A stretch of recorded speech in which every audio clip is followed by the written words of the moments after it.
of pressure on her. But then I'm really glad that she was able to rise above that pressure and get some level of result. I mean, a very good result about that matter, because you beating world number 1, you are practically saying that your victory over 𝐒𝐍𝑈 was no fluke, which was what I saw. I didn't see the game, but I did follow her progress, and I was quite impressed with how far, how she was able to come along in that particular one. It's a good one for her, and I do believe that should give her some sort of confidence. I hope she won't be one of those who they win one Grand Slam but yeah, it was really a good one for Madison Keys. When you said that word, win one Grand Slam and then go go off. It reminds me of Emma Raducanu. Yes, she still got more years on her hands to win something. But I remember when she won the U.S. Open a couple of years ago. I was here telling Sheyi that year that this might just be the only Grand Slam she'll get to win. But we wait to see. Maybe she'll Yes, get to I win remember one. that Yeah. defeating Lila Fernandez. Yeah, yeah, I remember yeah. So that. we'll wait to see. But let's jump over to how the men fare. For me, I know you guys wanted Yannick Sinner, you predicted Yannick Sinner to win. Let me use that word, not you want. Maybe you just felt Sinner have got the upper hand against the German. And I felt disappointed with Shasha because going into a final, he has been to like 2, 3 finals, if I'm right, and it will not come with his A game. Samis, this was a game that I was expecting him to come with his A game. The opening set looked a little bit dicey between the two. And of course, when you have a Sinner who is good on court, and of course, he won this just 12 months ago, play against you, you just have to come with your A game. So for me, I was a bit disappointed that Shasha didn't come with his A game, allowed this so easy for the Italian to win in 3 straight sets, and of course, win this title for this 6-3, 7-6, 7-5, I think 6-3. Okay, so 6-3, 7-6, and of course the third set went the way of the German. Very easy for him, Samis. I know this was the man you wanted to win, but for Shasha Zarev, this was not the best for him. Probably he didn't sweat or break a sweat in that is a semi-final period with Novak, where definitely the 37-year-old had to retire from that encounter. But getting into the finals, yes, world number 1 against the world number 2, we expected, or I could have expected, a much more intense battle between them that's on the court. But it happened to be that maybe the mentality in which Yannick Sinner went into that finals with is, okay, I have to win this. I also want to set record for myself as the first Italian to win 3 Grand Slams, and also one of the few men to defend his Australian Open title. That the last person with that was, I think, that's Rafa Nadal or Roger Federer. But he has done this for himself so well. But for Zverev, I look at him and say, okay, why have you done this to yourself? This is not just showing the quality in which you have, or the dominance in which you've shown in your previous matches before the year 2024, that you are strong. Also, you can't break easily. But I really expected, or I thought this match would have gotten to the 5th set, but in 3 straight sets, it was just not the best performance from that Zverev in that finals of the Australian Open. But then you have to credit Yannick Sinner also. Because I think he went in all with his energy. There were a bit of talks about Yannick Sinner, the struggles he has faced, about his doping issue in which he has faced also on the court. And remember that Australian, that's Nick Kyrgios, also has actually been complaining about the involvement of Yannick Sinner in all of these years Australian Open, and some other players who definitely have issues of doping. But he had to conquer all of those things and stand strong on his feet to retain his title. And I think that's the determining factor for him, that he wants to show that it's not about doping. I have the quality, I am better at what I do, and I have to be crowned the champion. And he has done that exceedingly well. Blessing, how about you? Shasha wasn't. You expect a final that will, get everyone talking, a final that will put everyone on their toes. When I say everyone in the court, those watching back at home, even the players. But for Shasha, he didn't give us such. And like I said the other time, counting the number of final he has been, it's more experience, so to say, because he's been on the tour for many years, Yeah, quite a number of years, compared to Yannick Sinner, who is looking like the one one that of will the probably new be calling the kings on the king of block. hard court. I know we used to call that the king of clay court, but Sinner might be looking like the one we'll call in a couple of years the king of hard courts. Yeah. I don't even say unfortunately, because I was actually rooting for Zverev, because I thought this could just be the time for him. Like you mentioned, been to what, three finals or two finals already. You expect that, okay, this could just be that time, could just be the moment. And to think that people who listen to me a couple years ago, about 4 or 5 years ago, if I'm not mistaken, I was raving about next gen, quote and unquote. Mm. The next gen, which included Zverev, included Daniil Medvedev. That was that level. And I can't remember, there were other few of them on that same level. I was rooting for those guys and thinking, okay, these guys are the ones who are going to push this, the traditional four out of the tour.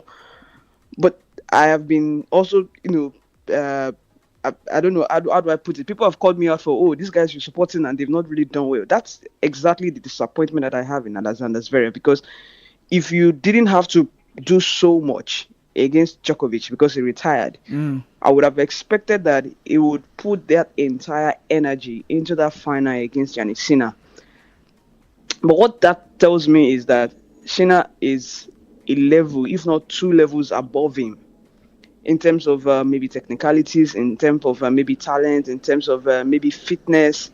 I mean, not minding the dark cloud hanging around Cena, and conversations around the doping issue. I was allowed to keep participating. How the rules, is not the same rules for everyone, quote and unquote. Not minding that, but what it showed me is that it's just not on that same level with Cena. Cena is what, 23. Medvedev is 27, 28 rather. Zverev is 27. So when I talk about those two guys, we're supposed to be the next gen, but they've been disappointing. If I'm not going to be mistaken, if I'm not going to mince words, they've been thoroughly mistaken. I'm really disappointed because I thought this was it for him. This was that moment where, if you have done little or nothing against Djokovic, then you bring all the entire energy into this part, into this very very game. You could call it the game of your life. The pressure, which is the difference now between himself and Madison Keys, because I think I saw Madison Keys embrace that pressure. I didn't quite see that from Zverev. And then the question is there still time for him to win one Grand Slam at the very least? Because at this point in time, it looks like the likes of Alcaraz, the likes of Cena, they are not going to, just cower down and allow these guys ride over. It looks like their time is over. Yeah, we just wait to see. Same thing. A few of us said about Juan Martin del Potro, the Argentine. Exactly. That 2008. yeah, will he ever Yes. win a Grand Slam? And we saw what he did in 2008 in the US, where he won What about in that final. Stanislas? What's his surname? I'm trying to remember his surname, but I remember his first name as Stanislas. Yeah, that was Varenka. Exactly, Stanislas Wawrinka. Yeah. All right. You So remember him too? I think he won one Grand Slam or two Grand yeah, Slams, he and also then it yeah was yeah two yeah actually. yeah. Huh. Stan Wawrinka won a few Grand Slam, won two. Yeah. Juan Martin del Potro also won one Grand Slam. So maybe we'll just open and just be open to see what Shasha would do in a year. Samis, quickly in a minute, Blessing mentioned that line that I was also trying to see maybe that was going to be an advantage to Shasha Zarev. That the game against Novak was done in one set, so he had plenty of time to rest. For Yannick Sinner, a semi-final game wasn't just one set because he had to go the long Just stretch Ben to get his game done. So I thought that would play an advantage to Shasha on Sunday, but he never played. Well, I think I made mention of that. That he played just a one set. Novak retired in his game, and it's just like a blessing said. It showed that maybe he wasn't focused enough in the finals. Well, it felt like, okay, I've had the Novak out of the way. The 37-year-old retired. Well, let me channel my energy into these finals. I felt like, okay, it's the first that's at quarter game of the year. It should have been the game of his life, just like a blessing said, because in that final, the man who had everything to lose was, to me, happened to be Yannick Sinner. Yeah, of course. Because he's going into that competition. He went into that competition at the back of a stellar year 2024, winning two major Grand Slams, and also I think he got to the quarterfinals of the Olympics, and then he won the ATP title. Yes, the he won the finals. ATP finals, and then he even won the Davis Cup with Italy. So you look at what he has done in the year 2024, but then Zverev just didn't show that, okay, I'm being placed the number 2 out of my performance. It is not a fluke. Fine. Maybe you didn't win anything last year, but at least you should push yourself a level higher that I want to win something this year, but he didn't win that. And also it brings me back to that conversation that I've been having about the tennis players we have now. How much consistency can they put out there? I said this is Yannick's second year of being consistent, right? Carlos Alcaraz, this is his second and a half, I would put it. Then you look at the WTA rankings, the category also. How many years have all of these ladies have been consistent? You see them pulling. Samis, I feel like we should not judge these guys based on what Djokovic, the Federers, and Nadals have done. To be very, very sincere, they should be the standard. We are not going to get that level of consistency ever again. Or even if we do get it, it's going to be a couple of years, like many years down the line. So to talk about consistency, those guys were on a different level, in a different planet, if I dare say. It will be difficult to see anyone replicate what they meant to the sport for several years to come. Okay, so I know this is not going to be done just like that. We're going to continue sometime, but not now, not today, because we've got 10 more minutes for us to wrap up the show. So, Blessing, they say, and I use the word they because there's nowhere that they said that the best league, but people have always said the Premier League is the best in the world. The Premier League is the most watched. Maybe in terms of most watched, we can't really contend with that because we know how the numbers work. But when you have all of this playing out in that league, that's the English Premier League, how come they don't have good referees? Let me rephrase the best league to say maybe the best commercial league, or maybe the best in terms of PR, because like it or not, they know how to advertise their product so well that it's in your face. Like I've been forced, because of work now, Peter, I've been forced to see a lot of Spanish La Liga games. And I will tell you, in terms of technicality, in a lot of ways, listen, we've been sleeping on the Spanish La Liga in a lot of ways. Their referees, well, maybe slightly better than the Premier League referees. They also use VAR, but they use VAR very differently. I've been seeing a lot of Italian Liga and German Bundesliga as well. And these guys use the video assistant referee very differently to what the Premier League does. So yes, are we talking about the Premier League as the best league in the world? Well, I'll rephrase that to maybe the best commercial league, because they know the business, the money market, and know how to attract the sponsors and monies and whatnot. And now back to the question now about the referees. Well, I thought that, I know you're referring to the game between Arsenal and Wolves, and really, I thought that red card, I thought it was disappointing to call that a red card. Now, I know the rule that says that if the stud is up and the tackle is coming above the ankle, it's a straight red. But in this particular situation, I kept looking at the slow-mo, and I saw that his legs went to his heel. He went to the player's heels, not above the ankle. And again, it was not a malicious tackle. It was the old cynical foul when you are trying to stop someone from breaking out on counter. That was what I saw on display. Again, Michael Oliver, maybe the biggest referee in England at the moment. And then you're wondering, what exactly was the video assistant referee reviewing at that point in time? Why wasn't it called back to go to the monitor and go and have a look, have a rethink? We've said this over and over again, but one thing you will know is that the PGMOL will find a way. They'll find rules within their rules to back whatever decisions their referees have taken, because they do not want to give them out to the public. At the start of the season, the Premier League opened an handle on Twitter, on X. They call it Match Day Center, something like that, where they explain the decisions that the referees have taken, live decisions that the referees have taken, controversial and whatnot. And guess what? It's been very hard for me to see. Maybe I've seen just a few of that immediate instant review, practically criticizing the decision that the referee has taken in that instant. The most of the things I've seen on that handle is that handle practically justifying the reason the referees or each referees made the decision that they make in particular situations. So I don't know if we are going to ever leave this position, because for me, I feel like it's the way Premier League the referees are interpreting the rules, and how they are also using the video assistant referee in the process. All right. So quickly jump to some Facebook comments here. This is from 𝐿𝐿𝐿𝐿𝐿𝐿𝐿 Victor. He's just talking about tennis.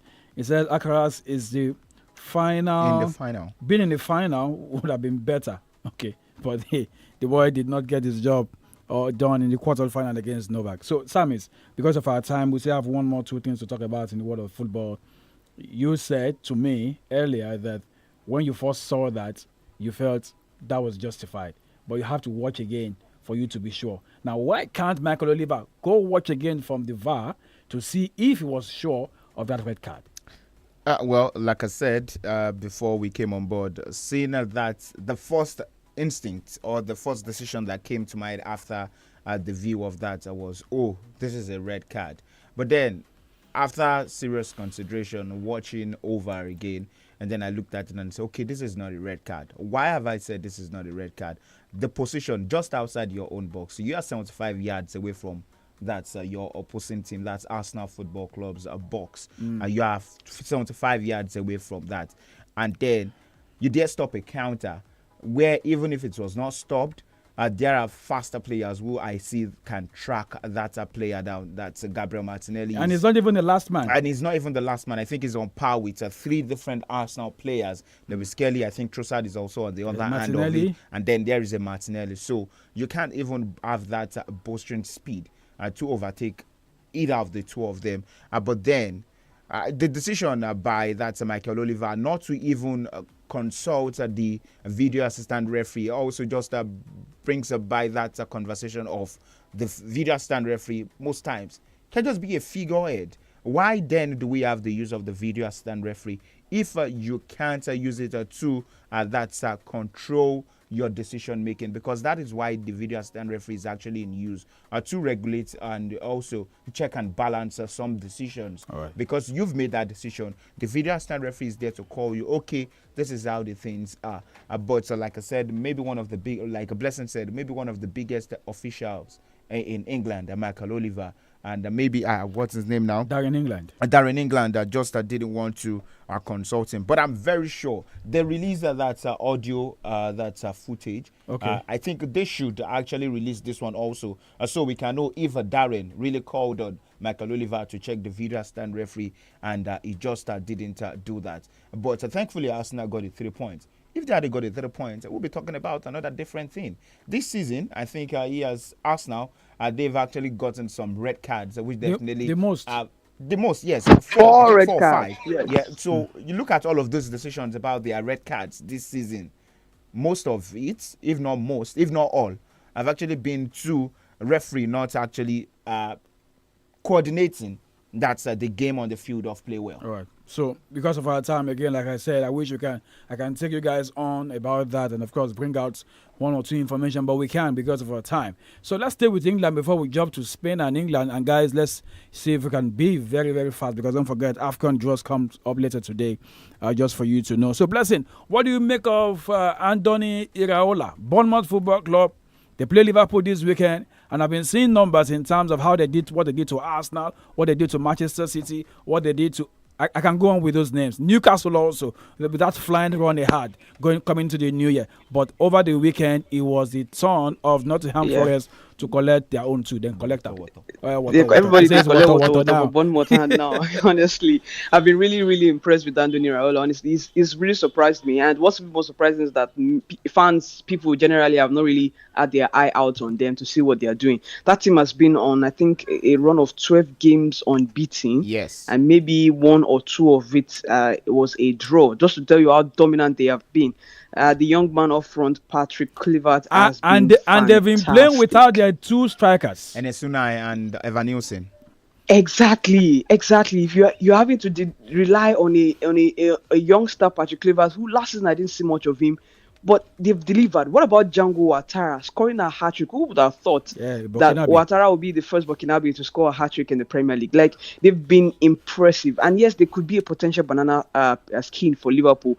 But I feel like Liverpool also look at their Bournemouth's last results, what they got against Newcastle, what they got against Nottingham Forest, and they will know very well not to underestimate, the team and what they are doing.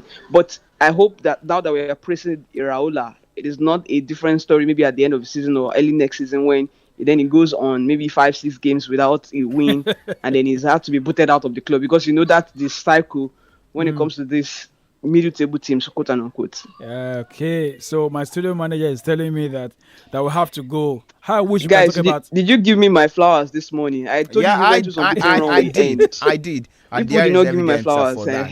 There is. After that, 21 games, 7 wins, 13 draws. And they I mean, actually I got their predicted first that. So, kudos. I'm clapping for you. All right. Okay. So for Valencia Football Club, I've got my issues with that club side. Man, Bad disappointing, management. honestly. Got my issue also with Spurs. Bad management. Teams that should be rubbing minds with the big boys are struggling as we speak. For Maresca, I wish you can talk about how that selection came to be. And the last few minutes, I'm getting news that 𝐒𝐲 has a great personal deal to join Aston Villa. But Villa, they need a defensive a player because last night it wasn't good when you see Tyrone Mings going down in that game against So why West did you Ham. buy these players? We are going to letting them go in under 1 year. Yeah. Why? Yeah. That's Chelsea for you, Blessing. I wish you can talk 1 minute. I will have to leave for the news coming up for 4. Thank you so much, Blessing, for your time. We'll do this again on Friday. Always take a look pleasure. at more Thank events you. in the world of sport this coming weekend. All right, SAMIES, thank you for being here with me. Bigger thanks to you. And that's the much you can take on this edition of Scoreboard Reloaded. I am Peter Omo.